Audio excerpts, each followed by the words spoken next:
Bloomberg Audio Studios. Podcasts, radio, news. This is the Bloomberg Surveillance Podcast. I'm Jonathan Ferro, along with Lisa Abramowitz and Anne-Marie Hordern.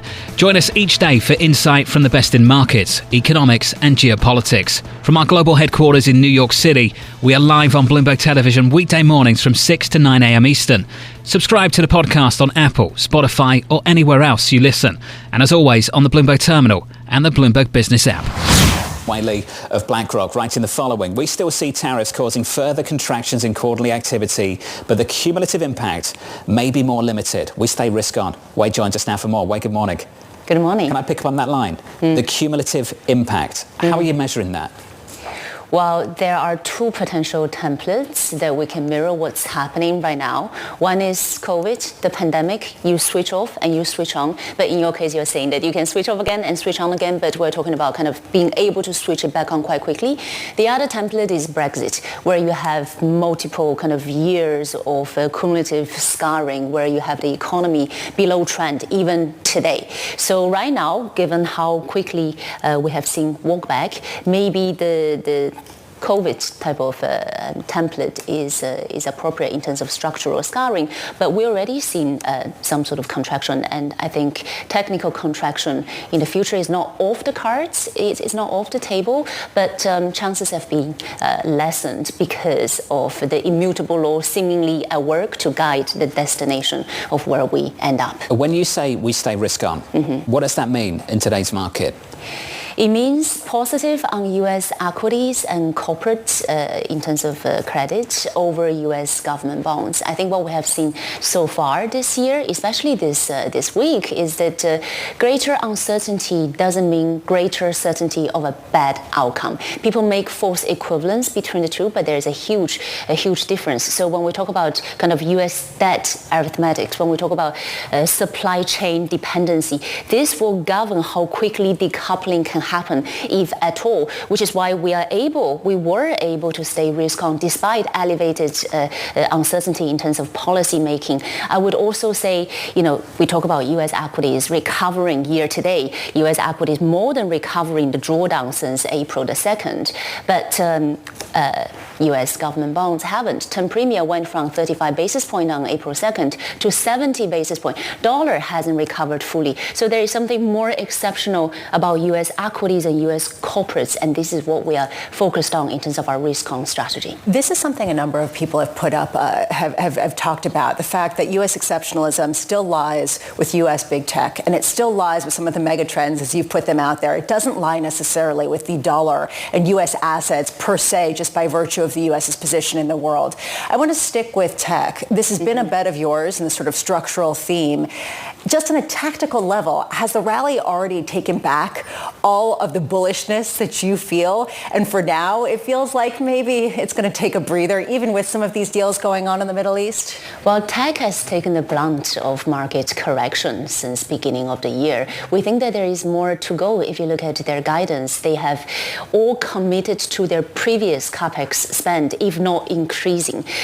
Broadly, companies are guiding down their capex expectations, but for hyperscalers, they continue to be all in on AI transformation, and multiples now look a bit more attractive compared to compared to before the sell-off, right? So we do think that there is more to go. Now, the bigger picture, we talked about the walk back and how markets are kind of jumping on incremental positive development, but the bigger picture is that we're still talking about a landing zone or for U.S. effective tariffs somewhere between 10 to 15%. That is still 5 times more than the levels at the beginning of the year. And everything considered, we're still talking about an environment where we have higher tariffs, potentially lower growth because of that, and potentially higher inflation because of that. So I think that big picture is important to bear in mind as we think about portfolio construction. And I think markets jumping just to incremental positive news development is a typical case of behavioral buyers of anchoring. We just look at kind of the incremental pieces, but the big picture has, tariff represents a stagflationary shock, and we still have higher tariffs compared to before. Which speaks to sort of the divergence between tech exceptionalism and the rest of the universe. And I just wonder how pressured the rest of the universe of stocks you see as really feeling, especially if you do see potential risk to government bond markets going forward. Which is why we definitely prefer tech and financials that have been leading in the latest earnings season compared to the rest of the market, compared to small caps, for example. So we see tech as the drivers of U.S. exceptionalism in terms of U.S. corporates, and maybe the rest of the markets as passengers of U.S. exceptionalism wave. And especially at times like this, where we're still talking about higher rates, high for longer, central banks not able to come to the rescue of the economy as they were before, we still want to focus on companies that can grow their margin, that can grow their profitability. And if you look at the latest earnings season and also previously, tech and financials remain those sectors that we want to focus on. What happened to the European trade? Where is it now?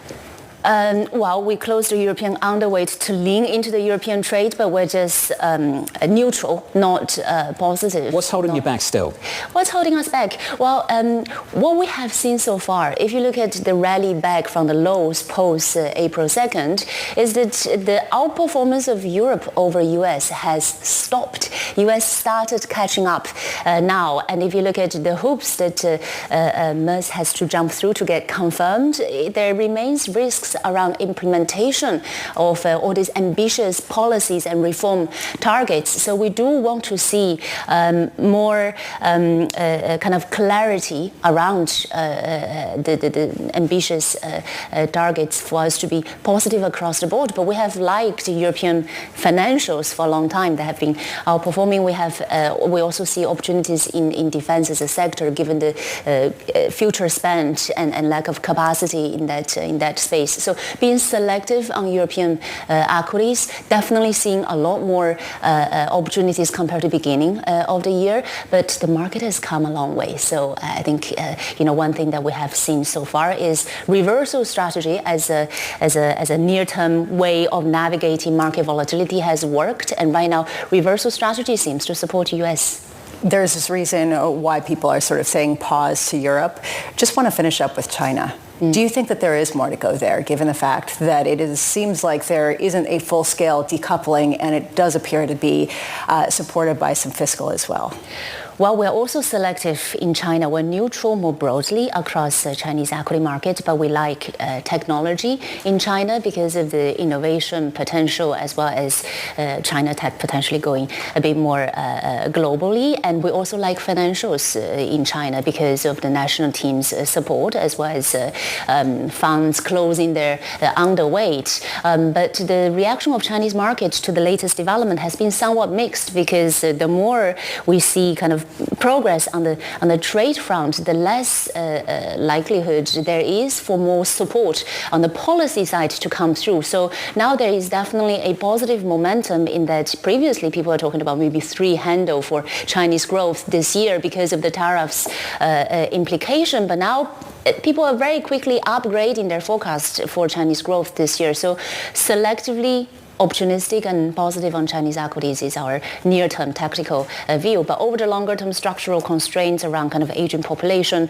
lower growth, that hasn't changed. I saw those estimates revised higher to closer to 5% already this week. Wei, it's good to see you as always. Thanks for dropping by. Thanks. Wei Li there of BlackRock.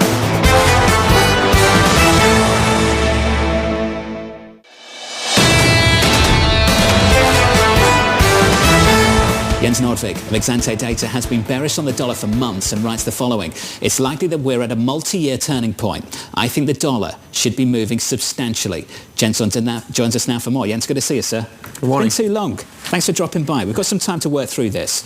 You're looking at potentially a system-level shock that leads to a strategic reallocation of the US dollar away from the US dollar to other currencies. Can you just set the scene for us from 35,000 feet, what you think's happening here? We've really been on a strong dollar trend since the summer of 2014, right? So we've had this incredible run in U.S. equities. We've had U.S. yields that were generally higher than other places around the world. And investors from Europe to Canada, Australia, Japan have been very comfortable building up really big allocations to the U.S., unprecedented high allocations, right? And now we're coming into this year, a lot of people were expecting, oh, okay, Trump 2 is going to smell a bit like Trump 1. People actually added aggressively to their equity exposure into this year, right? And then it has turned out that Trump 2 was not really anything like Trump 1. And a lot of people are rethinking those allocations. And it's not just about the tariffs, right? It's about what's happening with foreign policy, who are allies, what's the NATO arrangement going to be. There's a whole host of issues, right, that means that a lot of people are thinking about, is it really prudent as somebody who's allocating globally to have such incredible overweight in the United States? So I'm not talking about is the reserve currency status going to disappear. We're talking about people who have been very, very overweight. Are they going to do some risk management and take the allocation down? And I think the feedback we get from speaking to chief investment officers all around the world is that it takes a lot to shock them, but they are shocked. And they want to change their allocations. To your point, this has been building for a decade plus of dollar longs building across all asset classes. What we're trying to understand now is, as we take some of the air out of that trade, what are the policies that you see that make the shift away from the US dollar sustainable, durable, beyond just the chaos of the last month or so? How do you think about that at the moment? And do you consider them a push dynamic, bad policies in the US pushing capital out, or a pull dynamic, better policies elsewhere sucking capital in? Which one is it? Yeah, so the first thing I would say is that we have a list of US policy shocks. And that list of policy shocks is actually generating policy shocks elsewhere, right? So in Europe, we've had now a historical change in fiscal policy where essentially the fiscal rules have been rewritten, right? The rules that underpin the euro have now been changed in a way where you can invest more effectively, right? That's a big change. So that's important for the growth outlook in Europe. We just talked about, as you mentioned, right, the NATO budget potentially also totally different, right? 5% numbers. We used to talk about whether we can get to 2, right? So big changes. So that's something that underpins this idea that there are other places, because if you have more investment in Europe, you also have more bond issuance, right? So the whole supply and demand dynamic is changing. It used to be the case that there was actually very few assets to buy in Europe, and that's changing too. If you look at the comparison between international investors and US investors, in the US, you have an incredible home bias. That's the other part of the story, right? If you look at all ETFs that are issued in fixed income in the US, 1.7 trillion, there's only 0.5% that has any foreign currency exposure. So it can only go one way from here. That's not going to be quick, but over time it will happen. There's an important point here. You said that this isn't necessarily the loss of the dollar as being a reserve currency. This is just simply a normalization and diversifying away from the dollar. Some people might say that this is a feature, not a bug of this administration, that they want a weaker dollar in order to increase exports. And actually, we're going to see this increasingly as a part of policy, not just as a potential consequence. Yeah, I think you're right. We certainly have people within the cabinet, Scott Bessent included, right, that have a different nuance to dollar policy compared to the past. There's always this focus on, okay, how do we insource some manufacturing, and a weaker dollar certainly would be helpful in that regard. And you're right. I think if you look at the price action today, it is influenced by these, let's call it Bloomberg headlines about Korea trade deals, so and currency deals. So there's an element of that. So nobody's going to be fighting this trend if the dollar is going gradually weaker. How much more weakness is there? And potentially, do you see the euro as the biggest winner? So again, we've literally been going in one direction for 11 years on a trend basis, right? So we've just started, and if we have a big asset allocation shift, it's something that can play out over a 6 to 9 month horizon, and we can easily have, a 5% move down in the dollar index, right? And then we get to these questions, okay, is it going to be orderly, or could there be something that's more dramatic, right? And what we had in April, I have never seen. I've been doing currency analysis since 2000, effectively, right? What we saw in April, we have never seen before, right? Where US bonds are selling off, equity is selling off, and the dollar trades down. So I think that was only for not that many trading sessions, but it's still a warning sign that that can happen, right? So I am, in addition to what we just spoke about, like I think there's some additional tail risk that if the budget process is not one that investors are comfortable with, I worry that we can have some of the same dynamics as we had in April. So that wouldn't be my central case, but the people who are involved in these budget negotiations have to remember what happened in April. The U.S. bond market is not a kind of indisputable safe haven anymore. Yeah. And what happens with the budget is absolutely going to matter. There's evidence that spooked not only investors, but also the White House in the last month as well. Yeah, you said yesterday, who's the bigger arbiter, Republicans or the bond market? And I think a lot of people are watching the bond market very closely. Based on this conversation, it might be the bond market. Jens, good to see you, sir. It's been too long. Thanks for dropping by. Jens Nordvig there of Exante Data.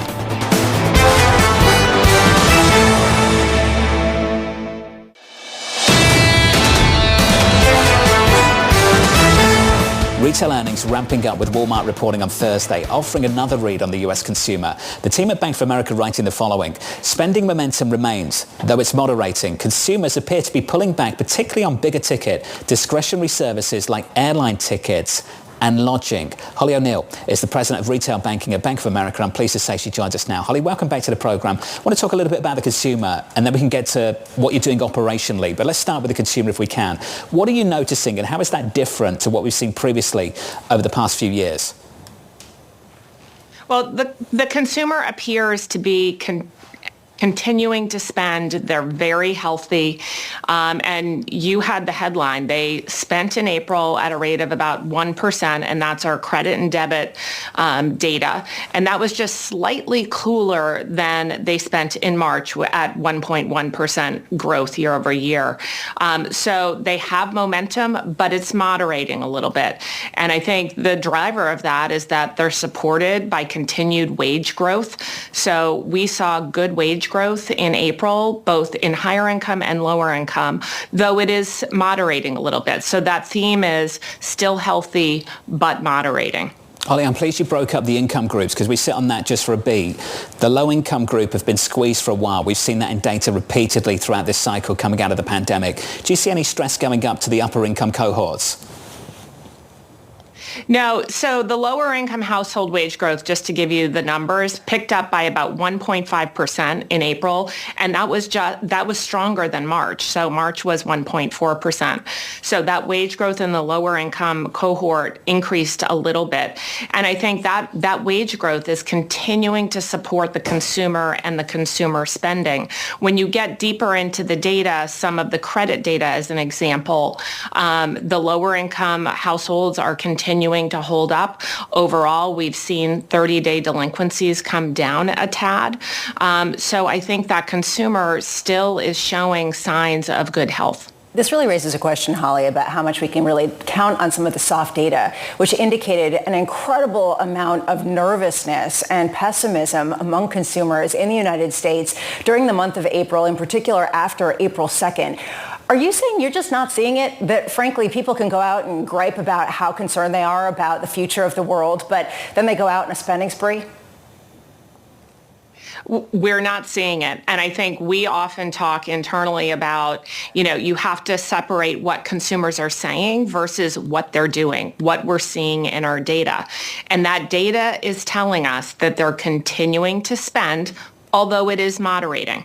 And so we saw in April restaurants, good spending there, but we did see a dip down in airline and lodging, leisure travel a little bit. So consumers are adjusting slightly, which leads to that, the momentum is dipping just slightly, but you really do have to separate what consumers are saying in many of the confidence and sentiment numbers versus what they're doing, what we're seeing in our data, whether it's spending data, payment data, or credit data.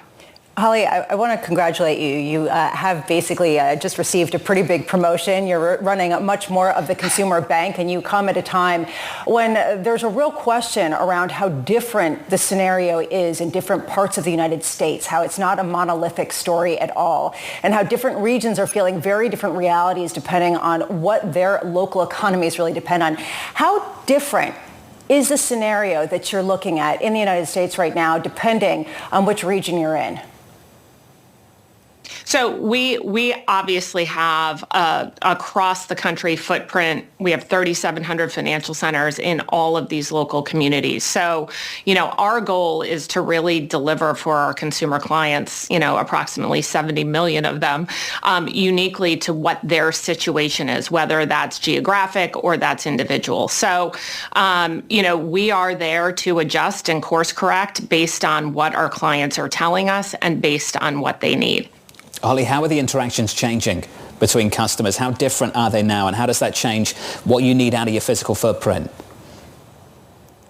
So our strategy is all about physical footprint supported by digital. And it's really the combination of the both that I think lead to the power of how we can deliver for the consumer client. So those 3,700 financial centers in local communities coupled with world-class digital capabilities.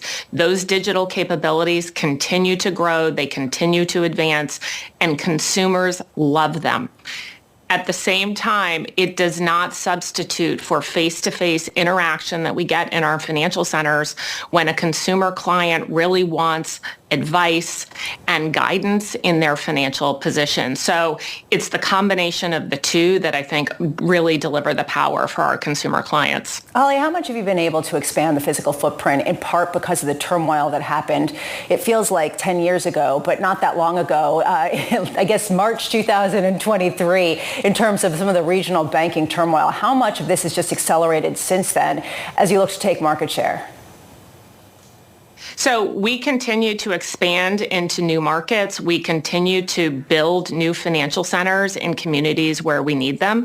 So we will continue to advance that agenda across the country. New markets. Idaho is a recent new market that we've entered, and we've got more coming. So we will continue to expand in new markets. We'll adjust our footprint in existing markets, opening new financial centers.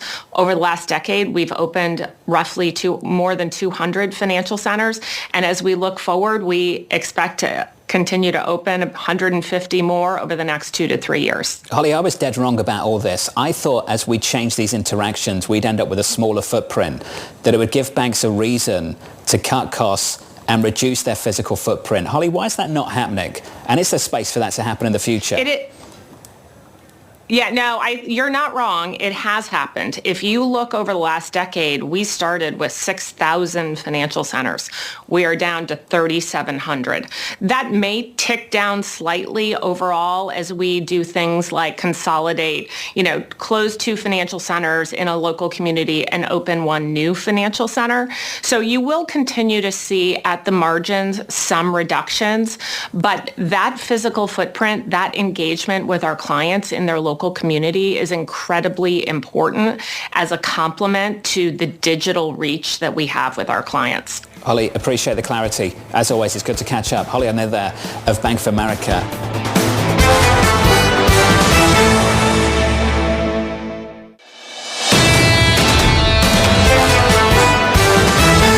Here's the latest this morning. President Trump calling for the Fed to cut interest rates once again, saying it's, quote, not fair to America after a soft CPI report out just yesterday. Former New York Fed President Bill Dudley writing the following: the Fed has little choice. When it doesn't know which way the risks skew, it must wait for more information. Right now, any major move would have only a 50-50 chance of a positive outcome. Bill joins us now for more. Bill, welcome to the program, sir. Why such a negative assessment of the position that they're in right now?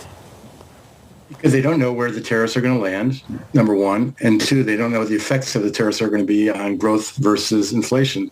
So they're uncertain about 2 dimensions. So they can't really just sort of flip a coin and say, oh, we're going to worry about the growth dimension, because that could turn out to be wrong.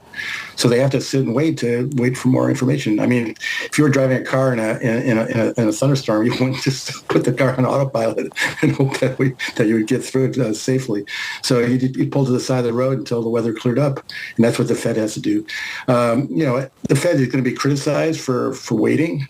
They have to wait. And because they're waiting, they're probably ultimately going to be late. But it's not the Fed's fault. I would behave exactly the same way in this set of circumstances. Bill, what's their definition of late? And what's your definition of late? Because he reflected on the move last summer and he said, in some ways, we were a little late. And other people thought he was being preemptive. What's late to you? Well, I think late is responding only after you've seen a sizable increase in the unemployment rate, because at that point it's really hard to avert a recession. When I evaluate the risks to inflation versus the risks to growth here, I guess I worry more about the downside risks to growth.